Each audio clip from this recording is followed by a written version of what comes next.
How's it going, YouTube? Daryl here. Now on day 19 of my little trip to the land down under. I'm actually over halfway through it. I've only got another week and a bit left to go before I have to return back to the UK, which is a bit rubbish.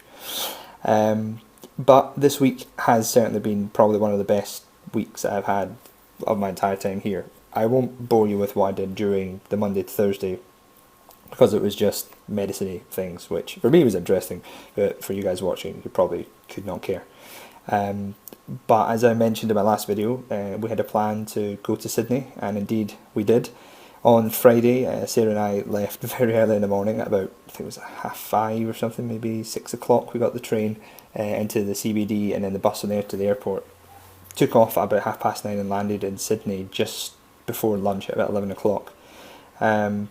We then kind of went a separate ways. Sarah was meeting up with Ishbel, one of the girls that I know there, and I wanted to go and see the Opera House. I've seen videos of it, I've seen photos of it. You see it every year with the with the Sydney Harbour Bridge at New Year's with the fireworks and everything. Always wanted to go see it. Always just, yeah. So first thing I wanted to do was when I got off the train at Circular Quay, walked out, turned right, and there it was in all its beautiful white glory. Yeah, it made me very, very happy that I finally got to see it. And every time I saw it since then, it was always just like the exact same, just like, wow, that is so cool. But being a greedy git I am, I then went to get some lunch. Being in the CBD of Sydney is very businessy. So lunch everywhere was mobbed with folk in like suits out in business lunches and all this sort of stuff. So I was starting to struggle to find somewhere nearby that would do food. So I just quickly looked at my phone and I found what as it turns out to be one of the best Chinese restaurants in Sydney, called Mr. Wong's. It's kind of off the beaten track a bit, down a little alley, which looks a bit dodgy as you're walking down it, but if you ever go to it, which I recommend you do if you're in Sydney, don't be dissuaded by the fact that there's like a loading dock and a car park and everything there, like underground car park entrance there. There is a restaurant and it is incredible. I only had to wait about 5-10 minutes to get a seat. I had to get one at the bar, but it was still, did make a difference because the food there was incredible. I mean, I guess it's in the name, isn't it? You can't go wrong with Mr. Wong. That was actually the selling point of it to me. Yeah, so I got the diced beef and it's a pepper black bean sauce with some like Mr. Wong's special fried rice. It's got pork through it and prawns. I don't eat prawns, so I just kind of picked them out. But regardless, the whole meal itself was absolutely fantastic. It was a good start to my trip to Sydney. By that point, I was then able to check into my hotel room, which was incredible. It wasn't a hotel room; it was a studio apartment. It had like the upstairs bit, which had your wee ensuite, which had a washing machine in it. Didn't use it. It had a big queen-sized bed with a TV, and you go down the wee stairs to your living kitchen area. It's got a mini bar, which is reasonably priced, considering most are 4 or 5 times what you would pay for in a normal shop. This was actually about the similar sort of price, maybe a little bit more expensive, but still reasonable enough that I did rate it. And then the view was okay. It was a city side room I had, but there are harbour side ones, and I don't know how much of the harbour you'd see. If you were maybe up the top higher floors, you might be able to see over some of the buildings, but I'm not too sure. But regardless, one of the selling points is it's got a queen size bed, which I haven't had since I first got to Melbourne. I was sleeping in my single bed here. But B, the location's brilliant. It's about 10 minutes walk from Circular Quay, which is where all the wharfs are, and the Rocks is there, and the bridge is there, and the Opera House is there. And there's also a train station about 1,000 yards around the corner. It takes about 5 minutes, and you can jump on that train and just go wherever you really need to go from there. So the location-wise, it was fantastic. So after dumping my bags, I went to the Powerhouse Museum. It's a mixed arts and science museum, kind of near Darling Harbour on the sort of west side of the city. I didn't go to the arts thing. The arts things was like fashion and all this sort of stuff, which I don't have an interest in. But the science stuff was fantastic. I was very much like a kid again. They had like a space room, so they had model rockets and satellites and stuff, where you could go through like a replica of the International Space Station. It had this really trippy room where the walls all rotated because it's meant to represent weightlessness, but all it really represented was me feeling maybe a bit drunk. And it had other like sciencey things you could interact with and do. There was a room that was monochromatic. The light was in this particular wavelength in that nothing. All the objects in the room had no colour. They had a very, very basic colour from the light itself, just like a dull, weird orange, yellow glow. And then when you shone like a white light on it, it started getting all its colours back, which was quite interesting. If you find that stuff interesting. And yeah, so that was quite fun, just to kind of kill a couple of hours when I got there. Sadly, when I left, the rain had started and actually continued for the rest of the Friday, which was a bit rubbish, to be honest. So I went back to my hotel, got showered and changed, then met up with some friends for like Sarah and Ishbel and other folk who are on electives in Sydney, and we had some dinner, which is when I tried kangaroo. It's the meat apparently is meant to be better than beef because it's less fattening, it's more lean and tender, and you know what, I've got a taste for it. It was nice. It was really nice. I got it medium rare, which is how it's apparently meant to be cooked. Carl got it medium, which is just still good, but not as good as the medium rare. And the sad thing is that when I had a steak the next night, it didn't. The steak was nice, but it didn't taste as good as the kangaroo.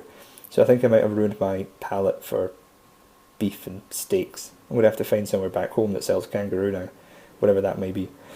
Yeah, so we had dinner, which was nice. Had a few drinks, and then just kind of all went off. I went down towards the Opera House again because there's the Opera Bar, which is like pretty much right outside it, and it was quite nice. We able to sit there with a pint and just kind of look up at the Opera House, which was a bit surreal. Not very often you can say that you're sitting with a pint, just look at the Opera House and at the Harbour Bridge, just like to your left. The second day was a lot nicer weather-wise. It was absolutely beautiful. When I left in the morning, it was a little bit dull and grey, so I took like a jacket and put trousers and whatnot on. I went on a tour of the Opera House, which inside is incredible. We got a bit of the history of it as well, which was really interesting. Apparently the guy who was Dutch who designed it, won a competition, he never saw it getting finished. He never saw the finished product of it. Not because he died or anything, but because there was a lot of politics around when it was constructed. It ran over budget. The government kind of seized control of the project, took it away from him, stripped him of the title, and just completely wrote him out the history of it until 1989, when they eventually readmitted, oh yeah, he actually helped build it. So he got kicked out of the country when it was getting built and just never saw it finished, which is a bit of a shame. And his son now apparently continues to, as an architect, continue to renovate it and work on it and whatnot. And the inside is spectacular, especially the halls. They're absolutely beautiful inside and massive. I would love to go see an orchestra or a symphony or something playing in there. I think it would be absolutely incredible. So after the tour, the sun was out in full swing. I think it was like low to mid 30s in temperature, so I had to dump the jacket, dump the trousers, get some shorts on, get a shirt on, get some sunglasses, because I didn't actually own any because it wasn't been nice enough here to use any. I met up with Carl and Sophie, and we got the ferry to Manly, which is kind of a bit to the east of the Sydney city itself.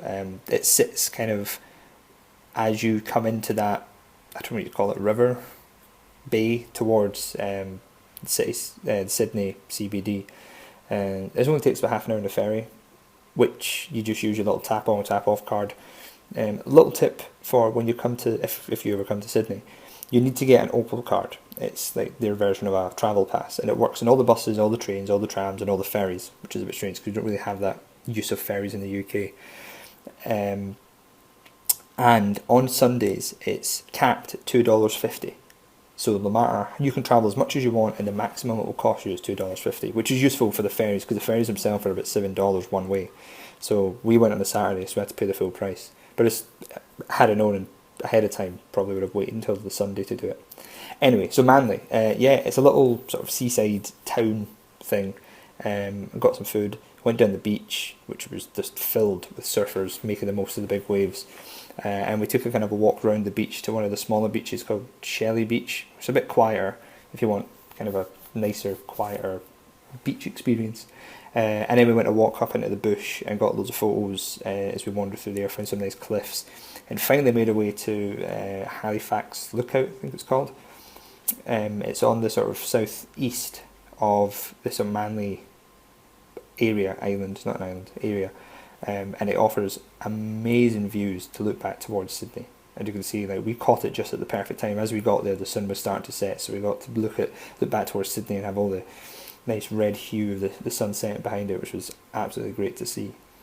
After that, we kind of made the long walk back to the Manly town itself, and then got the ferry back to Sydney, where again we just kind of went our own ways. Carl had an early night ahead of him because he was going to run in a half marathon in the morning, which started at like 6 and finished at about 8:30, 9 o'clock in the morning.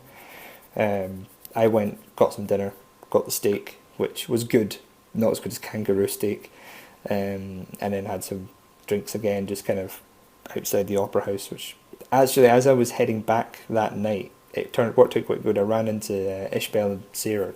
Of everyone to run into in the middle of Sydney, I run into people that I know, and we went to a bar called Hacienda, which has spectacular views of the bay and the Sydney Harbour Bridge. It's a nice cocktail bar. If you like cocktails and you like good views, I'd definitely go there. It was a busy wee place, and we managed to get a wee table just kind of to look out.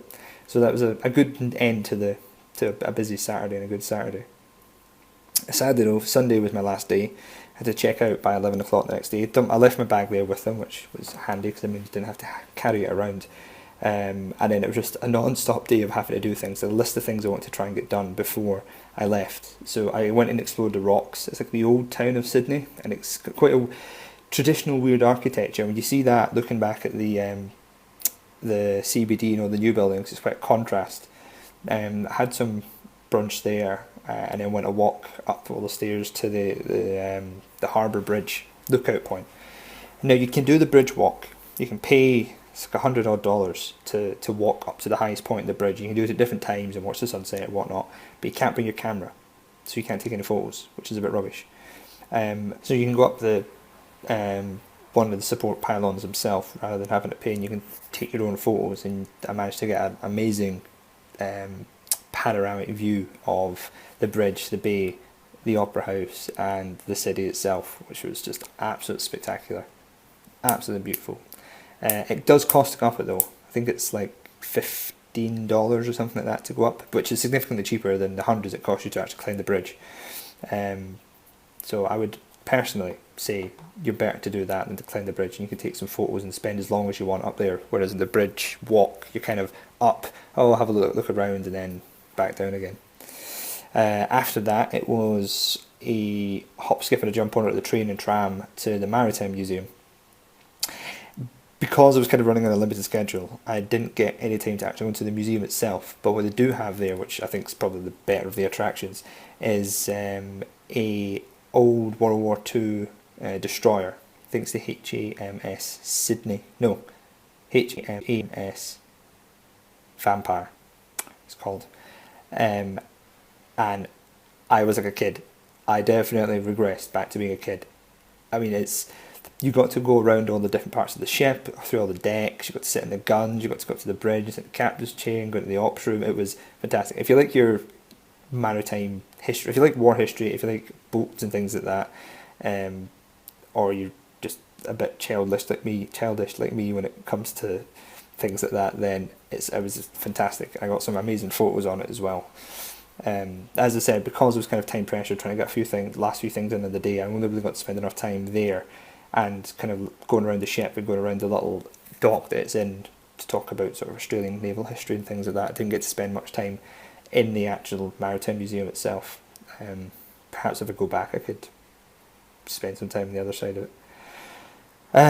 From there it was then another quick walk across the city through Hyde Park towards the Botanical Gardens, because my final aim, the final thing I wanted to get done before I left, was I wanted to get a photo and see with my own eyes the sunset over the Opera House and the Sydney Bridge. And if you go to the Botanical Gardens, which is to the east of the Opera House, and you go to Mrs. McCockery's, I can't remember her name's, chair, it's like a point on the north east of the very top of the Botanical Gardens, and it gives you a fantastic view of the Opera House, and then you've got the bridge behind it. So I got there with about 45 minutes before the sun set and just kind of sat, enjoyed an ice cream, watched it set, took a few photos, photobombed a few folk probably, and yeah, it was a good kind of way to round off what had been a fantastic weekend in Sydney. After that, just got another bit of food, kangaroo again, because steak just doesn't do it for me anymore. Had a couple of drinks and then made my way back to the airport and flew back to Melbourne. Didn't land until about what was it, like 11:15 at night. We got the last flight back out to make the most of that final day, which was nice. One thing I meant to say earlier. So when I was waiting to go on the Opera House tour, I got there a bit early. I wasn't sure exactly what time I had to be there before. So I was just kind of sitting at the side at the edge of the harbour, taking some photos and whatnot, to waiting. And this Asian family, the kind of older couple, and I'm assuming it was a daughter,